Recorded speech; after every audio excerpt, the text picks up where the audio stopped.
Hi, everyone. Welcome to class on this snowy Monday. What's going to happen is I'm going to go through the lecture slides. I'm going to share my screen, and then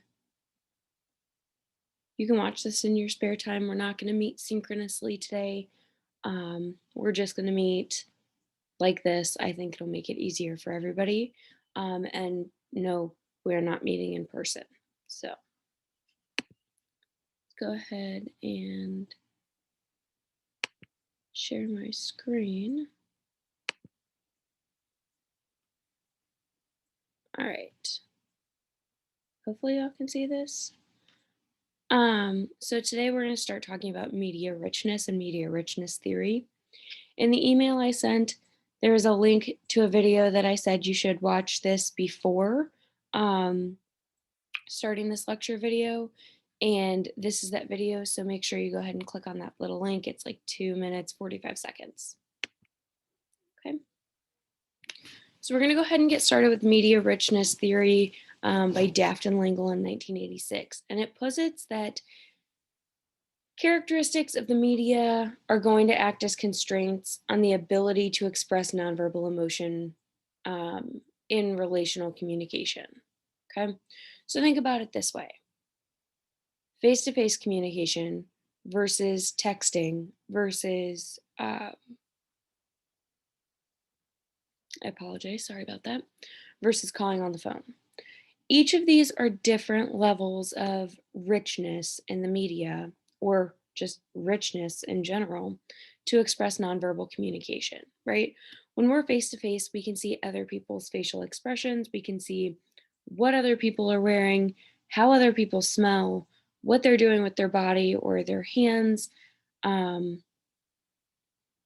what their face is doing, right? And texting, we really lose a lot of that because we can't physically see that person, right? So there are some constraints with texting that we don't have face to face to communicate non-verbally. However, calling on the phone, we can still tell tone of voice and, how they sound, which is a context cue. Okay.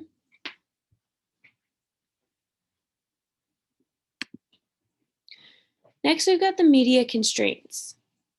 So make sure you understand media richness theory. The media itself has characteristics that have their own constraints on how you can express nonverbal emotion. Okay? Oh, I apologize. I went to bed super late last night, so I'm still kind of sleepy this morning. There are 4 constraints on how we know if a medium is lean or rich, meaning there's few context cues or there's lots. So the first is nonverbal cues. And this just means the presence of these cues.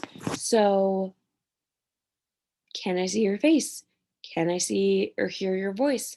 Can I hear how you're saying things?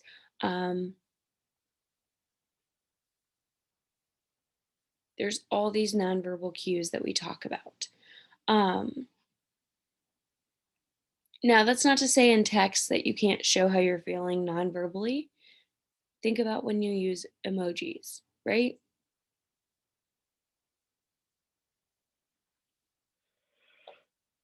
I'm so sorry.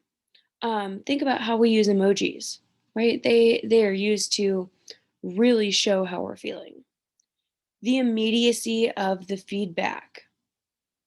Okay, so how present is the feedback? Is it something that you have to wait for? Is it something that typically happens within a couple minutes, a couple seconds? Right? So with texts, it's kind of interesting because we might be waiting a day and a half because whoever we're texting might be super busy. But we only might wait a couple seconds. It depends. So how immediate is that feedback? The natural language. So does the communication seem natural? Does it seem forced? Back in my day, we used to say, what's up, or I mean, not that I'm much older, and not that a lot of this is different for y'all, but you'd say, "Oh, what's up?"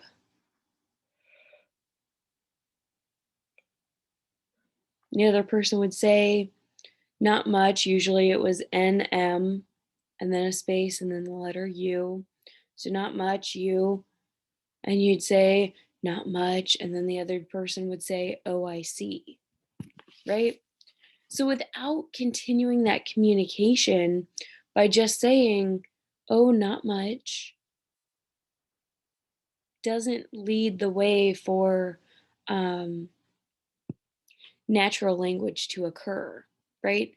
It's just something that, okay, well, this conversation is pretty much done then because it's not natural. And then finally, a personal focus. So, how focused is the conversation on the interactants? Um, do I feel like I can use this? Do I feel like others who I'm talking to can use this? And I am so sorry. I am so yawny this morning. Um, do I feel like others have a personal focus as well? Okay. So, media constraints, nonverbal cues, we're going to get more into them. And I talked about can I tell all these things, but these nonverbal cues are really whether a medium can simultaneously convey multiple cues, right? So, the voice, gestures, face, hair. I'm waiting for a medium to be able to tell scent. Scent is a huge nonverbal cue that we often overlook because a lot of the media that we use or channels that we use doesn't allow for scent because we can't smell through a phone or a computer. But I'd be interested to see when that happens. Next is the immediacy of the feedback. So, the capacity of a medium to facilitate responding to the meaning of the message. So, like I was saying, speaking, listening, smiling, right? They're psychologically present, but also a lot of times with media, we don't have to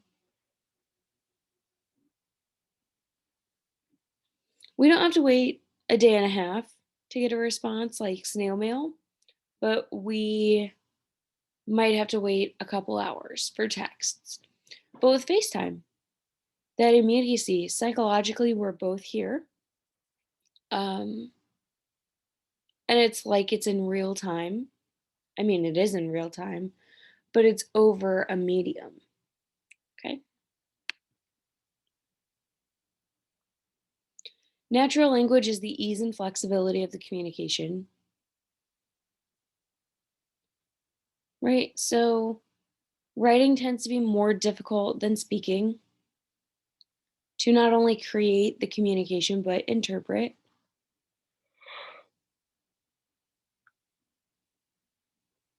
Um, so it says symbolic expression. Think about that.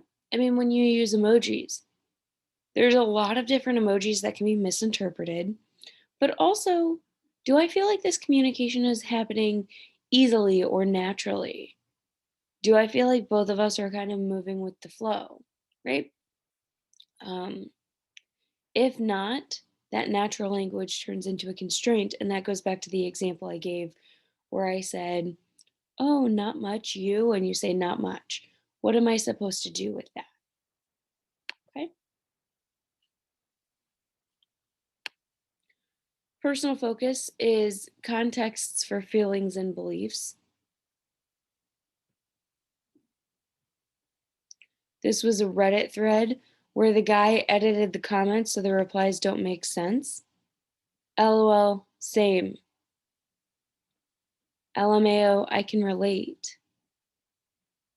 Me too, I love Peppa Pig. Right? So with that personal focus, um, This is your context for your feelings and your beliefs.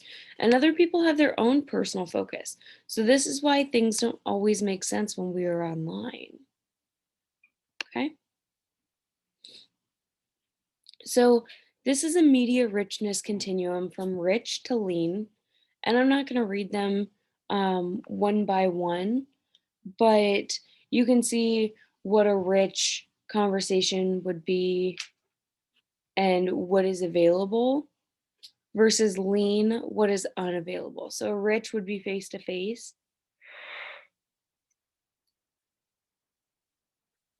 Sorry.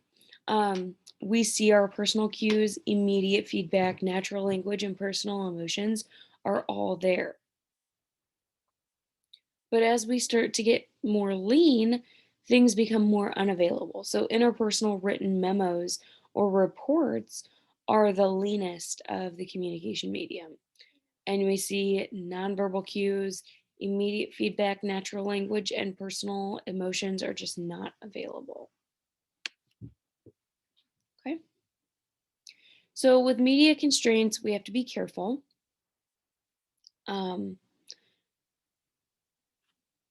um, Media richness theory states that certain mediums have the potential for increased richness, right?